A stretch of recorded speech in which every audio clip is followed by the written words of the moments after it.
नमस्कार दोस्तों। सबसे पहले तो आप सबसे माफी चाहूंगा अगर वीडियो क्वालिटी में या ऑडियो में थोड़ी दिक्कत आए, बिकॉज एक रिमोट एरिया में हूँ, डिस्टेंस पे हूँ, और जब ये वीडियो रिकॉर्ड कर रहा हूँ तो नेटवर्क की स्टेबिलिटी नहीं है। इस वजह से शायद थोड़ा ऑडियो में या वीडियो में आपको दिक्कत हो। लेकिन आज का जो कंटेंट है वो बहुत इंपॉर्टेंट है, क्योंकि आपसे प्रॉमिस भी किया था मैंने कि आज हमारा एक बहुत इंपॉर्टेंट वीडियो अपलोड होगा। तो बहुत कोशिश की मैंने कि यहाँ पे एक अच्छा सा इक्विपमेंट सेट हो जाए, बट नो इश्यूज, हम जो कर पाए हैं उसमें हम कर रहे हैं। तो सबसे पहले इसी डिस्क्लेमर के साथ माफी मांग रहा हूँ कि शायद वीडियो क्वालिटी या ऑडियो क्वालिटी में उतना क्लैरिटी शायद आपको ना मिले, तो प्लीज हो सके तो हेडफोन्स का इस्तेमाल करिएगा, आपके लिए आसानी होगी। दोस्तों, आज का जो वीडियो है उसको बनाने का पर्पस है पिछले कुछ दिनों से आ रही कांस्टेंट रिक्वेस्ट कि सर मार्केट के अंदर गोल्ड और सिल्वर किस डायरेक्शन में जा रहे हैं, हमें पता नहीं चल पा रहा है। तो क्या होगा उसका, गोल्ड या सिल्वर में से बेटर इन्वेस्टमेंट ऑप्शन कौन सा बनेगा, कहां पैसा लगाने पर बढ़िया रिटर्न्स मिलेंगे, क्या सोना और यहां से टूटने वाला है, या फिर गोल्ड में फ्यूचर है या सिल्वर में फ्यूचर है, क्या सिल्वर इस वक्त शाइन करेगा। इन सभी सवालों के जवाब बहुत कम समय में मैं आज देने की कोशिश करने जा रहा हूं। तो आप सबसे रिक्वेस्ट है कि आने वाले 5 से 6 मिनट मेरे साथ जुड़े रहें। स्टूडेंट्स, मैं आपके सामने एक चार्ट प्रेजेंट कर रहा हूं जो आपके सारे सवालों के जवाब दे देगा। आप देख सकते हैं इस चार्ट में साल 1925 से 2024 तक का गोल्ड प्राइस इंडिया में 10 ग्राम का क्या रहा है वो लिखा हुआ है। अब ये इंफॉर्मेशन सब जगह भर आसानी से मिल जाती है, लेकिन इंग्लिश में एक कहावत है students, the devil lies in the details. तो आप इसको अगर डिटेल में पढ़ेंगे तो आप समझ पाएंगे कि मैं ये डेटा आपको क्यों दिखा रहा हूं। ध्यान से देखिएगा, 1925 से लेकर 1931 तक गोल्ड की प्राइस एक रेंज में फंसी हुई है, घट भी नहीं रही है, बढ़ भी नहीं रही है। 1932 में पहली बार लगभग लगभग 7 साल बाद रेट बढ़ता है, 25% की ग्रोथ आती है। फिर 33 में ऑलमोस्ट स्टेबल रेट्स हैं, 34 में थोड़ा बढ़ता है, 33 में ये एक्सपेक्टेड। आप अगेन देखेंगे, देखिए 1934 से 1939 तक अगेन 6 साल गोल्ड के रेट स्टेबल है। लेकिन 1939 से 1945 के बीच में 5 साल में सोना डबल हो गया। देखिए 1939 $31 है और 1945 $62 है। 6 साल में पैसा डबल हुआ। अब आपको समझना पड़ेगा कि ऐसा क्यों हुआ, 46 में $83 क्यों पहुंचा। इन 7 सालों में $31 वाला गोल्ड, ₹31 वाला गोल्ड 83 रुपीज, यानी 31,000 रुपए हम हिसाब लगाए किलो का, तो वो 83,000 तक कैसे पहुंच गया, ये कैसे हो गया। ये हुआ इकोनॉमिकल अनस्टेबिलिटी के कारण। 1939 से लेकर 1945 के बीच में वर्ल्ड वॉर लड़ा गया था बेटा। जब जब दुनिया में युद्ध की स्थिति होती है, कोई पैंडेमिक उठता है, कोई बीमारी फैलती है, उस परिस्थिति को, इकोनॉमिक अनस्टेबिलिटी को हेज करने के लिए दुनिया भर के बैंकर्स, दुनिया भर के इन्वेस्टर्स गोल्ड में पैसा शिफ्ट करते हैं। मैं जो कह रहा हूं उसको ध्यान से समझिएगा। जब जब दुनिया में इकोनॉमिक अनस्टेबिलिटी होती है, वॉर की वजह से या किसी पैंडेमिक की वजह से, तो इन्वेस्टमेंट्स गोल्ड में शिफ्ट होती है। अब देखिए यहां पे प्राइस स्टेबल है। 1939 में युद्ध शुरू हुआ, 1940 से प्राइसेस बढ़े, 1 2 3 4 5 6 साल, 7 साल में $31 वाला गोल्ड 83 रुपीज पे पहुंचा। अब वहां से आगे बढ़ते हैं। सिमिलर काइंड ऑफ सिचुएशंस आपको बार बार दिखेंगी। ऐसा पीरियड आता है कि गोल्ड रुक जाता है, जैसे देखिए 1947 88 रुपीज, 95 94 99 98 76 73 77 79। ये साल तो उल्टा सोने के भाव गिरे थे थोड़े, और लगभग लगभग 20-20% का डाउनफॉल था। क्यों? क्योंकि ग्लोबल पीस था, कोई वॉर नहीं हो रही थी, शांति थी। अगेन दुनिया के अंदर एक पैराडाइम शिफ्ट आता है जब कोल्ड वॉर की स्थिति शुरू होती है। रशिया और अमेरिका दुनिया के दो बड़े पावर सेंटर बनते हैं और दुनिया की अलग अलग इकोनॉमीज में वो लोग अपना इन्फ्लुएंस लाना शुरू करते हैं। गोल्ड फिर भी स्टेबल है, आप देख लीजिए 95, 102, 111, 119, 119, 97, 63, नेगेटिव रिटर्न्स दे रहा है गोल्ड। 71, 83, 102। फिर आता है दौर, आप देखिए 1961-7 में 102 का 162, यहां से जंप आया। क्यों? क्योंकि अगेन इस टाइम फ्रेम के दौरान दुनिया भर में इकोनॉमिक अनस्टेबिलिटी हुई, कई सारे कंट्रीज में वॉर थी, अरब गल्फ वॉर का युग था। उसके बाद अगेन दिखाता हूं, देखो 1971 में आपको पता है भारत पाकिस्तान का युद्ध हुआ, इकोनॉमिक अनस्टेबिलिटी आई। 193 वाला सोना जो 1971 में, वो 1974 में 506 का हो चुका था। आप समझ सकते हैं 3 गुना गोल्ड बढ़ गया था, ऑलमोस्ट 2.5 गुना। उसके बाद जैसे इकोनॉमिक स्टेबिलिटी आती है सोना कूल ऑफ होता है। फिर 1978-79 अगेन देखिए बड़े जंप आए। क्यों? क्योंकि ग्लोबली दुनिया भर में economic instability, Kuwait, Arab countries, oil को लेकर झगड़े, ये सारी कंडीशन। आप प्राइसेस का बढ़ना देखिए, आपका माइंड काम करना बंद कर देगा। देखो 1976 में 432 रुपए, 486, 685, 937, 1330, 1670। आप ये जंप देखिए बेटा, 486 वाला 1981 आते आते सिर्फ 5 साल में सोना 5 गुना बढ़ा था। ये जो आप बढ़ोतरी देख रहे हो ये ओवरनाइट ही हुई थी। आप देख लीजिए, जो सोना 1976 में 432 रुपए 10 ग्राम मिल रहा है, वो 1984 आते आते 8 साल में मोर देन 5 टाइम्स ग्रो कर गया। 500% की तेजी। आजकल लोग चिल्ला रहे हैं कि सोना महंगा हो गया, सोना महंगा हो गया, सोना डबल हो गया। ये कुछ भी नहीं है जो आपने देखा है। वर्ल्ड में हालात बहुत खराब थे उस टाइम पे। उसके बाद अगेन देखिए तो एक स्टेबिलिटी आ जाती है, 2130, 2140, 2570, 3100। अब इस रेंज में घुसने के बाद गोल्ड कभी पीछे मुड़ा ही नहीं। 3100, 3100, 3200, 3400, 4300।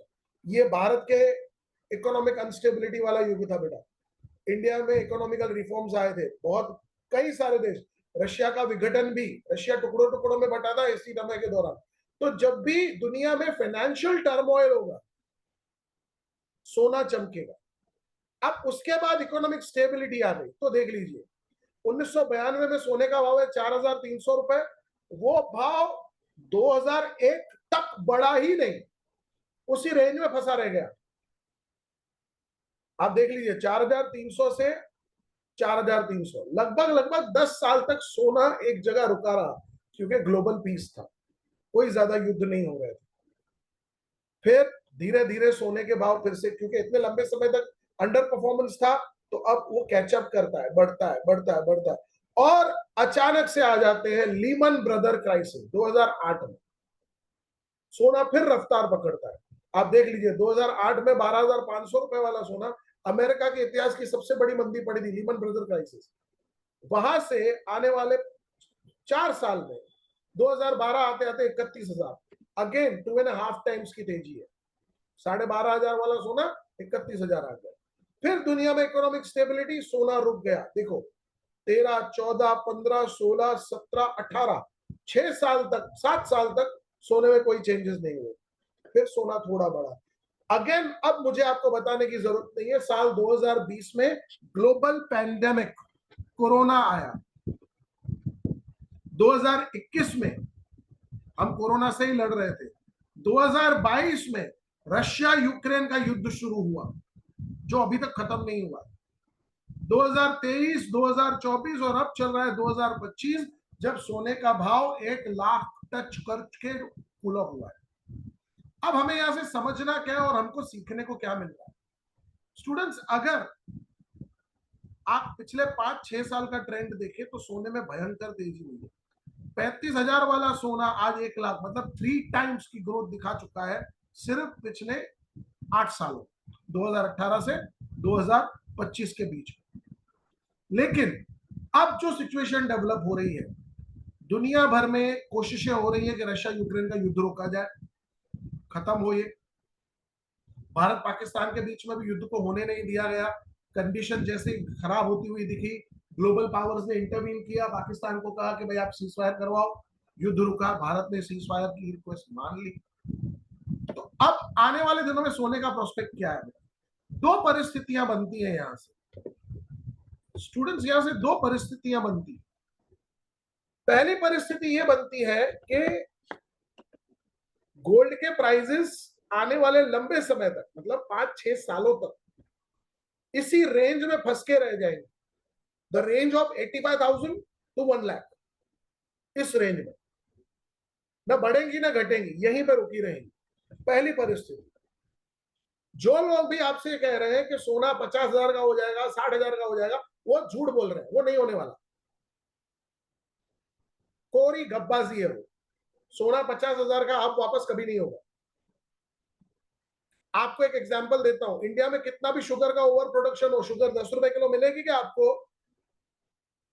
चावल वापस 20 रुपए किलो मिल सकते हैं क्या आपको बासमती? नहीं मिल सकते, वो प्राइसेस अब अप्रूव हो गए। हमें पेरेंट्स हमारे बताते हैं कि 2 रुपए किलो टमाटर मिलते थे। मैं बोलता हूं इंडिया में मैसिव ओवर प्रोडक्शन हो जाए टमाटर का, तो भी आपको कोई लारी वाला, कोई दुकानदार 2 रुपए किलो टमाटर देगा? नहीं देगा। लॉजिक वाली बात करनी चाहिए। 85,000 से 1 लाख की रेंज में गोल्ड आने वाले 5 से 6 सालों तक, अगर इकोनॉमिक स्टेबिलिटी हुई, वॉर रुक गई, तो सोना थम जाएगा। ओवर द इयर्स एक और बड़ा डायनामिक चेंज आया है। अब गोल्ड को ऑर्नामेंट के तौर पे लोगों ने पहनना कम कर दिया है, ये सिर्फ एक इन्वेस्टमेंट टूल बन के रह गया। तो जो एक यूज केस हुआ करता था कि लोग गोल्ड की ज्वेलरी बनाते थे, आप किसी भी ज्वेलर से बात करिए, ओवर द इयर्स गोल्ड का कंजम्पशन फॉर ज्वेलरी बहुत घट गया है, बहुत लिमिटेड हो गया है। तो ये जो गोल्ड के अंदर इन्वेस्टमेंट कर रखे हमने नहीं कर रखे हैं, दुनिया भर के बैंक्स ने कर रखे हैं। तो जब इकोनॉमिक स्टेबिलिटी आएगी, चाइना अमेरिका के बीच में टैरिफ वॉर खत्म होने के संकेत मिल चुके हैं, भारत का अमेरिका के साथ टैरिफ को लेकर एक डील होना तय है, यूरोपियन यूनियन के साथ अमेरिका की डील हो रही है। तो दुनिया भर में अब एक बुद्धि चल रही है, लोगों को समझ में आ रहा है कि लड़ाई करके कुछ नहीं मिलने वाला। क्यों रशिया यूक्रेन को, ईरान को, इसराइल को समझाया जा रहा है कि भाई अब मगजमारी नहीं करो, अब युद्ध नहीं चाहिए। अफगानिस्तान में युद्ध रोक दिया गया, सीरिया में युद्ध रोक दिया गया, बशर अल असद को भगा दिया गया वहां से।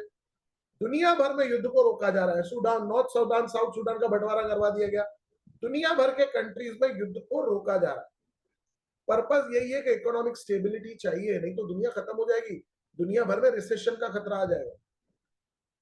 तो एक बात समझ के चलिए कि सोने का जो बुल रन था, वो सीधे सीधे कोरिलेट कर रहा था दुनिया के अंदर इकोनॉमिकल क्राइसिस से। हमने डबल इकोनॉमिक क्राइसिस झेला, एक कोविड, दूसरा वॉर।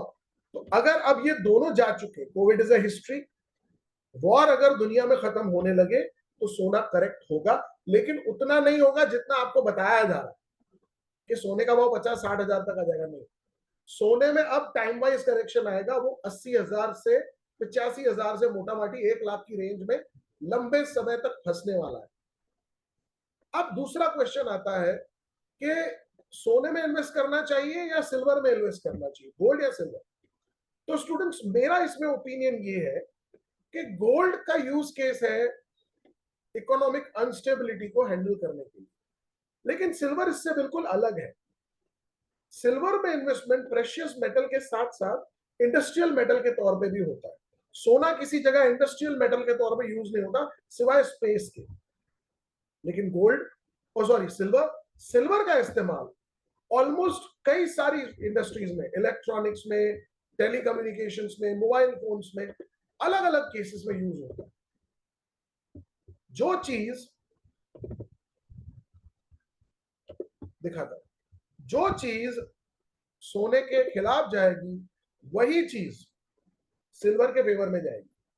अब आप देखिए, 35% इलेक्ट्रिकल और इलेक्ट्रॉनिक्स में। अमेरिका का डेटा है, 2013 का दे रहा हूं, आज का डेटा भी दिखाऊंगा आपको। इलेक्ट्रिकल अप्लायंसेस और इलेक्ट्रॉनिक्स में 35%, फोटोग्राफी में 24%, ये फोटोग्राफी में 10%। ये आपकी फिल्म्स और फोटोग्राफी नहीं है बेटा, चिपसेट्स है, कंप्यूटर्स, टेक्नोलॉजीज। 24% जो अदर इंडस्ट्रियल पर्पसेस है, जिसमें सोलर और बाकी सारे बिजनेसेस आते हैं। कॉइन्स और मेडल्स में 25%। अब ये 2013 का डेटा है। जो लेटेस्ट डेटा अभी रिसेंटली प्रोवाइड करवाया गया, ये आपके सामने है। ये स्विट्जरलैंड की कंपनी स्विस बुलियन ने डेटा दिया है, साल 2024 का डेटा है। अब इलेक्ट्रॉनिक गुड्स में 51% सोलर तो सिल्वर का इस्तेमाल होने लगा है। सिल्वर का जो इंडस्ट्रियल इस्तेमाल होता है उसमें तो 51 इलेक्ट्रॉनिक, यानी आपके computers, laptops, TVs, mobile phones और भी कई सारे इक्विपमेंट्स में सिल्वर का इस्तेमाल होता है। बेसिक अलॉयज में 11%, सोलर पैनल में 11%। ये एक सब्सटेंशियल शेयर बढ़ने वाला है बेटा। हम सब देख रहे हैं over the past few years clean energy, green energy की तरफ एक थ्रस्ट चला है। तो जितना ज्यादा सोलर पैनल्स बनेंगे उतना ज्यादा सिल्वर का यूज बढ़ेगा।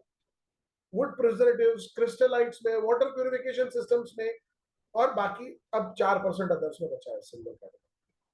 तो मेरा ऐसा मानना है कि सोने का बुल रन जिस वजह से रुक रहा है, वही वजह सिल्वर का बुल रन लाएगी।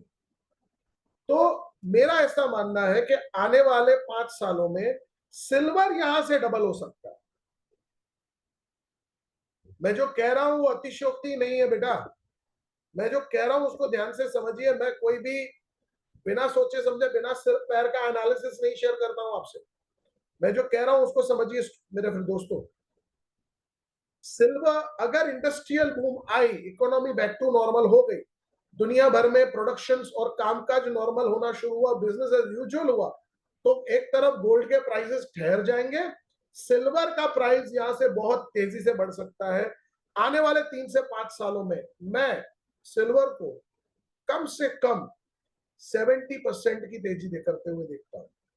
तो अब गोल्ड का समय मेरे हिसाब से रुक चुका है, गया तो नहीं है लेकिन रुक चुका है। तो अगर आपको इस वक्त इन्वेस्ट करना है तो गोल्ड के कंपैरिजन में बेहतर रिजल्ट्स और बेहतर रिटर्न्स आपको सिल्वर देगा। स्टूडेंट्स, ये इंपॉर्टेंट जानकारी, ये एनालिसिस मैंने आप लोगों के साथ आज शेयर किए हैं। उम्मीद करता हूं ये आपके काम आएंगे। आप सबसे रिक्वेस्ट है कि हमारे चैनल को सब्सक्राइब करें, इस वीडियो को शेयर करें, ताकि आपके फ्रेंड्स, फैमिली मेंबर्स और रिलेटिव्स को भी कुछ जानकारी मिल सके। Thank you so much for watching this video. Please do like, share and subscribe to our channel. Have a great day. मिलते हैं अगले वीडियो में। Thank you.